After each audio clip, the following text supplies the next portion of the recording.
Study IQ IAS, अब तैयारी हुई affordable. Civil uprisings and tribal revolts 1757 to 1856। Welcome to study IQ। मेरा नाम है आदेश सिंह।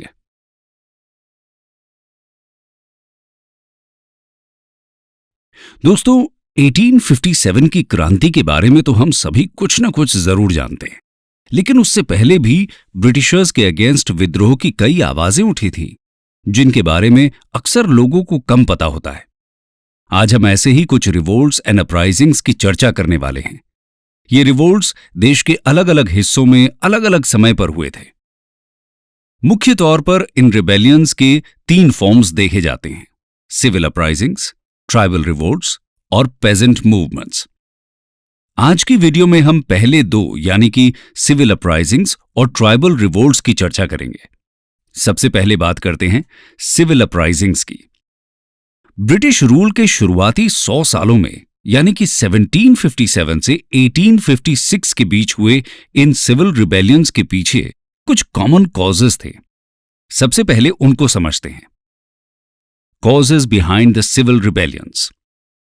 दोस्तों, सिविल अपराइजिंग्स के पीछे सबसे बड़ा कारण इकोनॉमी, एडमिनिस्ट्रेशन और लैंड रेवेन्यू सिस्टम में ब्रिटिशर्स द्वारा तेजी से किया गया बदलाव था, जिसकी वजह से एग्रेरियन सोसाइटी पूरी तरह से उथल पुथल हो गई थी। उदाहरण के तौर पर लैंड रेवेन्यू रेट्स इतने हाई कर दिए गए थे कि पेजेंट्स और जमींदार्स दोनों ही परेशान थे। इसी तरह ब्रिटिशर्स ने नया जस्टिस सिस्टम भी इंट्रोड्यूस कर दिया था, जिससे जस्टिस न सिर्फ महंगा बल्कि लोगों से दूर हो गया था। इंडियन हैंडीक्राफ्ट इंडस्ट्रीज का डिक्लाइन होने से हजारों की संख्या में आर्टिजन्स की रोजी रोटी छिन गई थी।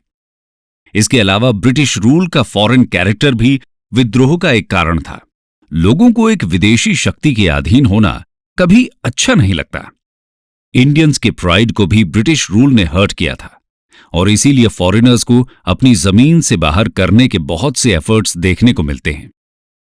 ब्रिटिश रूल के अगेंस्ट रिबेलियंस उनका बंगाल पर कब्जा होने से ही शुरू हो जाता है।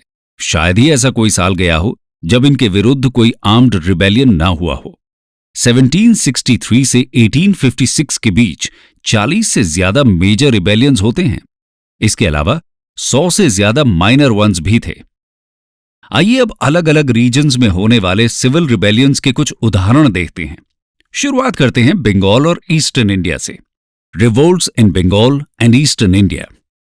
दोस्तों, ब्रिटिश ईस्ट इंडिया कंपनी ने सबसे पहले अपना रूल बंगाल में ही स्टैब्लिश किया था, इसलिए सबसे पहला विद्रोह भी यहीं शुरू होता है और वो था 1763 में होने वाला सन्यासी रिबेलियन। इस रिबेलियन को रिलीजियस मंक्स यानी सन्यासीज और बेदखल किए हुए जमींदार्स लीड कर रहे थे और इनका साथ देते हैं पेजेंट्स और नेटिव आर्मी से निकले हुए सोल्जर्स। सन्यासी रिवोल्ट के पीछे मेन कारण होली प्लेसेस को विजिट करने पर लगाई गई रिस्ट्रिक्शंस थीं। सन्यासी अक्सर होली श्राइन्स की यात्रा करते थे और वहीं के लोकल जमींदार्स इन्हें दक्षिणा दिया करते थे, लेकिन ब्रिटिशर्स को लगता है कि ये लोग उनका हिस्सा ले रहे हैं। साथ ही इतने बड़े स्तर पर लोगों का घूमना उन्हें लॉ एंड ऑर्डर की प्रॉब्लम लगता था, इसलिए वो सन्यासी की विजिट्स पर रिस्ट्रिक्शंस लगा देते हैं और इसी से नाराज सन्यासी उनके खिलाफ विद्रोह कर देते हैं। रिवोल्ट के दौरान कंपनी की फैक्ट्रीज और स्टेट ट्रेजरीज पर रेड की जाती है। ये लोग कंपनी की आर्म्ड फोर्सेस का बहादुरी से सामना करते हैं। इनका विद्रोह 1800 तक चलता रहता है। बंकिम चंद्र चैटर्जी की नॉवल आनंद मठ इसी विद्रोह पर बेस्ड है। सन्यासी रिबेलियन के बाद 1766 से 1772 तक चुआर विद्रोह हुआ था। यह बंगाल और बिहार के 5 डिस्ट्रिक्ट्स में फैला था। इसके अलावा ईस्टर्न इंडिया के मेजर रिबेलियंस में 1783 में होने वाला रंगपुर और दिनाजपुर रिबेलियन, 1799 में बिष्णुपुर और बीरभूम, 1804 से 17 के बीच ओडिशा के जमींदार्स का विद्रोह और 1827 से 40 तक चलने वाला संबलपुर रिवोल्ट आता है। ईस्टर्न इंडिया के बाद आइए अब साउथ इंडिया की तरफ चलते हैं। रिवोल्ट्स इन साउथ इंडिया। दोस्तों, साउथ इंडिया में विजयनगरम के राजा 1794 में रिवोल्ट करते हैं। 1790s में तमिलनाडु के पोलिगर्स का विद्रोह भी होता है। पोलिगर्स बेसिकली साउथ इंडिया के जमींदार्स को कहा जाता था और इनका विद्रोह टैक्सेशन को लेकर हुआ था। इसके अलावा 1805 में ट्रैवनकोर के दीवान वेलुथाम्पी का हेरोइक रिवोल्ट होता है। 1805 में ब्रिटिश गवर्नर जनरल वेलेस्ली ने ट्रैवनकोर के राजा पर सब्सिडियरी अलायंस ट्रीटी इंपोज कर दी थी, लेकिन राजा ट्रीटी के हार्श टर्म्स की वजह से नाराज हो जाते हैं और सब्सिडी पे नहीं करते। ऐसे में ब्रिटिश रेजिडेंट जब इन्हें सब्सिडी पे करने के लिए फोर्स करने लगता है तो उसके एटीट्यूड से लोगों की नाराजगी और ज्यादा बढ़ जाती है और दीवान वेलुथाम्पी आर्मी की नायर बटालियन के सपोर्ट से रिवोल्ट कर देते हैं।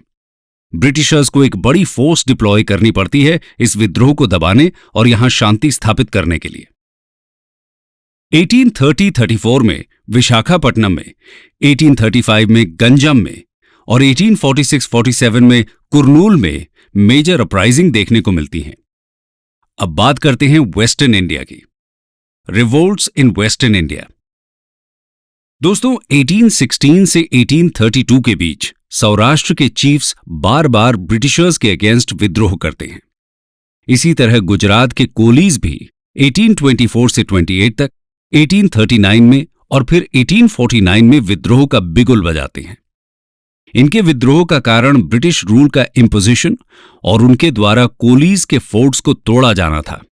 इसके अलावा कंपनी द्वारा एस्टैब्लिश्ड नए एडमिनिस्ट्रेशन की वजह से बड़ी संख्या में ये लोग बेरोजगार भी हो गए थे। पेशवा की हार के बाद से ही महाराष्ट्र में लगातार विद्रोह का सिलसिला चलता रहता है, जिसमें 1818 से 1831 के बीच भील अपराइजिंग हुई थी। भील खानदेश के हिल रेंजेस में रहते थे और ब्रिटिशर्स ने इनके रीजन में इंट्रूड करना शुरू कर दिया था। लोकल्स इस इंट्रूजन से नाखुश थे और उन्होंने इस बात का रिवोल्ट किया। इसके साथ ही 1824 में चिन्नावा द्वारा लेड कित्तूर अपराइजिंग, 1841 की सतारा अपराइजिंग और 1844 का गडकरीज का रेवोल्यूशन प्रोमिनेंट है। देश के बाकी रीजन्स की तरह ही नॉर्थ इंडिया भी शांत नहीं रहता है। रिवोल्ट्स इन नॉर्थ इंडिया। दोस्तों, 1824 में आज के यूपी और हरियाणा ने ब्रिटिश रूल के अगेंस्ट हथियार उठा लिए थे। इसके अलावा 1805 में बिलासपुर का विद्रोह, 1814 से 17 के बीच अलीगढ़ के तालुकदार्स का विद्रोह, 1842 में जबलपुर के बुंदेलाज का रिवोल्ट और 1852 में खानदेश में हुआ विद्रोह मेजर रिबेलियंस की कैटेगरी में आते हैं। ये तो बात हुई मेजर सिविल रिबेलियंस के कुछ उदाहरणों की। आइए अब इनका थोड़ा एनालिसिस भी करते हैं। Analysis of civil uprisings. दोस्तों, देश के अलग अलग हिस्सों में हुई 100 से भी ज्यादा इन सिविल अपराइजिंग्स में हमें आम लोगों का करेज देखने को मिलता है। इससे पता चलता है कि कैसे ब्रिटिश रूल के शुरुआती सालों से ही इंडिया के लोग इसका विद्रोह करने लगे थे और कैसे इन लोगों ने अपने से शक्तिशाली ब्रिटिश फोर्सेस का सामना किया था। दोस्तों, लगातार चलने वाले ये रिबेलियंस एक साथ देखने पर मैसिव लगते हैं, लेकिन असल में ये अपने फैलाव में पूरी तरह लोकल थे और एक दूसरे से आइसोलेटेड थे। इन सभी का कैरेक्टर इसीलिए एक जैसा नहीं था कि ये किसी नेशनल या कॉमन एफर्ट को रिप्रेजेंट कर रहे थे, बल्कि इसलिए था क्योंकि ये कॉमन कंडीशंस को रिप्रेजेंट करते थे। लेकिन समय और जगह सबकी अलग अलग थी। सोशली, इकोनॉमिकली और पॉलिटिकली इन रिबेलियंस के semi feudal leaders backward looking और ट्रेडिशनल आउटलुक वाले थे, जो अभी भी पुरानी दुनिया में रह रहे थे, मॉडर्न वर्ल्ड की थिंकिंग और अप्रोच से कोसों दूर। ये बस पुराने फॉर्म्स ऑफ रूल और सोशल रिलेशंस को फिर से एस्टैब्लिश करना चाहते थे। ब्रिटिशर्स एक एक करके सभी रेबल एरियाज को शांत कर लेते हैं, कुछ को कंसेशंस देकर तो कुछ को पूरी तरह खत्म करके। उदाहरण के तौर पर वेलुथाम्पी को मृत्यु होने के बाद भी पब्लिकली हैंग किया जाता है, जिससे लोगों के मन में एक डर पैदा कर सकें। इन सिविल रिबेलियंस का सप्रेशन एक कारण बनता है कि 1857 की क्रांति का असर साउथ इंडिया और ज्यादातर वेस्टर्न और ईस्टर्न इंडिया में देखने को नहीं मिलता। इनका हिस्टोरिकल सिग्निफिकेंस इस बात में है कि ये ब्रिटिश रूल के अगेंस्ट विद्रोह का एक स्ट्रॉन्ग और वैल्यूबल लोकल ट्रेडिशन एस्टैब्लिश करते हैं और आजादी के लिए आगे होने वाले संघर्ष में इंडियंस के लिए प्रेरणा का एक सोर्स बनते हैं। आइए अब ट्राइबल रिवोल्ट्स की बात करते हैं। Tribal revolts. दोस्तों, 19th सेंचुरी के दौरान ट्राइबल पीपल भी करीब 100 से ज्यादा रिवोल्ट्स में भाग लेते दिखते हैं। बहुत ही साहस के साथ ये लोग विद्रोह में अपनी भागीदारी देते हैं। ट्राइबल लोगों की नाराजगी के कई कारण थे। Causes of tribal revolts. सबसे पहला कारण तो यह था कि कॉलोनियल एडमिनिस्ट्रेशन ने इनके रिलेटिव आइसोलेशन को खत्म कर दिया था। जहां अभी तक ये अपनी कम्युनिटी में पीसफुली रह रहे थे, इनका मेन स्ट्रीम सोसाइटी से बहुत ज्यादा लिंक नहीं था। वहीं ब्रिटिश रूल के आने के बाद ट्राइबल्स को मेन स्ट्रीम एडमिनिस्ट्रेशन के साथ तेजी से जोड़ा जाने लगा। कुछ जगह पर ब्रिटिशर्स ट्राइबल चीफ्स को जमींदार्स रिकॉग्नाइज कर लेते हैं और लैंड रेवेन्यू का नया सिस्टम इंट्रोड्यूस कर देते हैं। ट्राइबल प्रोडक्ट्स पर टैक्स लगा दिया जाता है। साथ ही ट्राइबल एरियाज में क्रिश्चियन मिशनरीज का आना भी बहुत बढ़ जाता है। ये लोग ट्राइबल्स को कन्वर्ट करने की पूरी कोशिश करते हैं। इसके अलावा ब्रिटिश रूल के दौरान ट्राइबल्स के बीच money lenders, traders, revenue farmers जैसे मिडलमैन की संख्या बहुत अधिक हो जाती है। ये लोग आउटसाइडर्स थे और धीरे धीरे ट्राइबल्स को डेट के जाल में फंसाकर उनके लैंड पर कब्जा करने लगते हैं। इसकी वजह से tribal people agricultural labourers, share croppers और टेनेंट्स की पोजीशन में आने लगे थे। कॉलोनियलिज्म की वजह से फॉरेस्ट के साथ भी ट्राइबल्स की रिलेशनशिप में चेंज आता है। ज्यादातर ट्राइबल कम्युनिटीज अपनी लाइवलीहुड के लिए फॉरेस्ट रिसोर्सेज पर डिपेंड करते थे, लेकिन ब्रिटिशर्स ने इन फॉरेस्ट पर भी अपना कब्जा कर लिया था और ट्राइबल्स के फॉरेस्ट एरिया एक्सेस करने पर रिस्ट्रिक्शंस लगा दिए थे। इसके अलावा पुलिसमैन और बाकी ऑफिशियल्स के द्वारा शोषण और एक्सटॉर्शन भी ट्राइबल्स के लिए कॉमन हो गया था। रेवेन्यू फार्मर्स और गवर्नमेंट एजेंट्स ट्राइबल्स से बेगार यानी कि फोर्स्ड अनपेड लेबर का काम भी लेते थे। रीजन टू रीजन इंटेंसिटी जरूर डिफर करती थी, लेकिन ट्राइबल कम्युनिटीज के पुराने लिविंग सिस्टम को ब्रिटिश रूल ने काफी हद तक डिस्टर्ब कर दिया था और यही एक कॉमन फैक्टर था सभी ट्राइबल अपराइजिंग्स के पीछे। आइए अब ट्राइबल्स के रिवोल्ट के तरीके और उसके कुछ उदाहरण को देखते हैं। Methods of tribal revolts and examples. दोस्तों, ज्यादातर ट्राइबल अपराइजिंग्स ब्रॉड बेस्ड होती थी। इनमें हजारों की संख्या में ट्राइबल्स भाग लेते थे। रिबेलियन तब शुरू होता था जब ट्राइबल्स शोषण से पूरी तरह दुखी हो जाते थे और उन्हें लगता था कि अब उनके पास फाइट करने के अलावा और कोई ऑप्शन नहीं बचा है। विद्रोह के दौरान आउटसाइडर्स जैसे कि money lenders, zamindars, government officials पर अटैक किया जाता था, उनकी प्रॉपर्टी को लूटा जाता था और उन्हें गांव से बाहर कर दिया जाता था। कई जगह पर ट्राइबल रिवोल्ट्स को रिलीजियस और कैरिज्मेटिक लीडर्स ने लीड किया था, जिन्हें मसीहा बोला जाता था।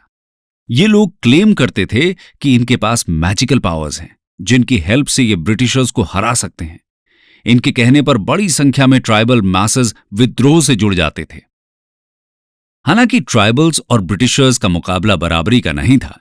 एक तरफ सभी मॉडर्न वेपन्स के साथ ट्रेन्ड आर्मी हुआ करती थी, तो दूसरी तरफ हाथ में पत्थर, भाला, कुल्हाड़ी जैसे हथियार लिए ट्राइबल्स। इस अनइक्वल वॉरफेयर में लाखों की संख्या में ट्राइबल्स अपनी लाइफ सैक्रिफाइस करते हैं। दोस्तों, मेजर ट्राइबल रिवोल्ट्स के कुछ एग्जाम्पल्स इस तरह हैं। पहला ट्राइबल रिबेलियन 1768 में बंगाल में हुआ था। इसे चुआर रिबेलियन कहा जाता है। इसके अलावा बंगाल में ही 1783 का रंगपुर रिबेलियन, वेस्टर्न महाराष्ट्र में सेवाराम की लीडरशिप में 1825 का भील रिवोल्ट, छोटा नागपुर एरिया में हुई 1832 की कोल अपराइजिंग और 1855 का सांथाल हूल इंपॉर्टेंट हैं। ट्राइबल रिवोल्ट्स को और अच्छे से समझने के लिए एक केस स्टडी देखते हैं। ये केस स्टडी है सबसे बड़े ट्राइबल रिवोल्ट कहे जाने वाले सांथाल हूल की। सांथाल हूल और अपराइजिंग। दोस्तों, सांथाल्स भागलपुर और राजमहल के बीच के एरिया में रहते थे। इसे दमन कोह कहा जाता था। ब्रिटिश रूल के आने के बाद इनके एरिया में आउटसाइडर्स यानी कि डिकूज एंटर करते हैं और सांथाल्स का शोषण शुरू हो जाता है। जमींदार्स, मनी लेंडर्स और ब्रिटिश ऑफिशियल्स की वजह से सांथाल्स की लाइफ बदलने लगती है। इनके ऊपर हैवी टैक्सेस लगा दिए जाते हैं। जमींदार्स और गवर्नमेंट ऑफिशियल्स तरह तरह के एक्सटॉर्शंस करने लगते हैं। लोन लेने पर 50 से 500% तक के हाई इंटरेस्ट रेट चार्ज किए जाते हैं। अलग अलग तरीकों से सांथाल्स की प्रॉपर्टी पर कब्जा करना शुरू हो जाता है। मार्केट्स और हाट्स में इन्हें धोखा देकर ज्यादा वसूली की जाती है। इस तरह के शोषण और अत्याचारों से परेशान होकर सांथाल्स विद्रोह करने पर मजबूर होते हैं। 1854 में ट्राइबल हेड्स यानी कि माझीज और परगनाइट्स मिलकर विद्रोह के बारे में प्लानिंग करने लगते हैं। जमींदार्स और मनी लेंडर्स को लूटने की कुछ घटनाएं भी शुरू हो जाती हैं। 30 जून 1855 को ट्राइबल लीडर्स भागानिधि विलेज में करीब 6000 सांथाल्स की असेंबली बुलाते हैं। ये 400 विलेजेस को रिप्रेजेंट करती है। यहां पर रिवोल्ट का बैनर रेज करने और आउटसाइडर्स को बाहर करने का फैसला लिया जाता है। सिद्धू और कान्हू संथाल हूल के मुखिया रेबल लीडर्स थे। ये लोग दावा करते हैं कि ठाकुर यानी कि गॉड ने खुद इनसे हथियार उठाने और आजादी के लिए फाइट करने को कहा है। लीडर्स सांथाल मेन और वुमेन को बड़ी संख्या में मोबिलाइज करना शुरू करते हैं। इसके लिए गांव-गांव में प्रोसेशन निकाले जाते हैं। जल्द ही 60,000 सांथाल्स इन्हें ज्वाइन कर लेते हैं। ये लोग 1500 से 2000 के बैंड्स बनाकर जमींदार्स और महाजन्स पर हमला शुरू कर देते हैं। इनके घर, police station, railway construction sites, post carriers etcetera पर अटैक किया जाता है। कहने का मतलब यह है कि डिकू एक्सप्लॉयटेशन और कॉलोनियल पावर के सभी सिंबल्स पर अटैक होता है। इस विद्रोह में संथाल्स की मदद बहुत से नॉन ट्राइबल्स और गरीब डिक्कूज भी करते हैं, जैसे कि मिल्कमैन या ग्वालाज एटसेट्रा। इन्हें प्रोविजंस और सर्विसेज देते हैं। लोहार्स रेबल बैंड्स के साथ रहते हैं, उनके वेपन्स को सही शेप में रखने के लिए। जैसे ही ब्रिटिश गवर्नमेंट को रिबेलियन के बड़े स्टार के बारे में पता चलता है, वो इनके विरुद्ध मिलिट्री कैंपेन लॉन्च कर देती है। आर्मी की 10 से भी ज्यादा रेजिमेंट्स को बुलाया जाता है। अफेक्टेड एरियाज में मार्शल लॉ डिक्लेयर कर दिया जाता है और विद्रोह के नेताओं को पकड़ने के लिए 10,000 रुपए तक के इनाम की घोषणा कर दी जाती है। बहुत ही क्रूरता के साथ संथाल्स के विद्रोह को दबा दिया जाता है। 15,000 से ज्यादा संथाल्स की हत्या कर दी जाती है। 10 से भी ज्यादा गांवों को पूरी तरह तबाह कर दिया जाता है। सिद्धू को पकड़कर अगस्त 1855 में मार दिया जाता है। वहीं कान्हू फरवरी 1856 में विद्रोह के बिल्कुल अंतिम पड़ाव में एक्सीडेंट के जरिए पकड़े जाते हैं। राजमहल हिल्स पूरी तरह संथाल के खून में नहा चुके होते हैं। संथाल्स ने बहुत ज्यादा साहस का परिचय दिया और आखिरी दम तक सरेंडर नहीं किया। आखिर में ब्रिटिशर्स को इन्हें शांत करने के लिए 1856 में संथाल परगना एक्ट पास करना पड़ता है। इसके जरिए संथाल्स के लैंड राइट्स को प्रोटेक्ट किया जाता है। एक्ट किसी भी नॉन ट्राइबल को संथाल लैंड ट्रांसफर करने पर बैन लगा देता है। कंक्लूजन। तो दोस्तों, ये थी 1857 से पहले के कुछ मेजर सिविल और ट्राइबल रिबेलियंस की कहानी। इससे पता चलता है कि 1857 की क्रांति अचानक से नहीं हुई थी। उसके पीछे ब्रिटिश डोमिनेशन के अगेंस्ट विद्रोह करने की एक लंबी हिस्ट्री रही थी। फर्क बस इतना था कि 1857 से पहले के ज्यादातर विद्रोह का स्टार लोकल या रीजनल रहा था, जबकि 1857 की क्रांति काफी बड़े स्तर पर हुई थी। स्टडी IQ IAS अब तैयारी हुई अफोर्डेबल।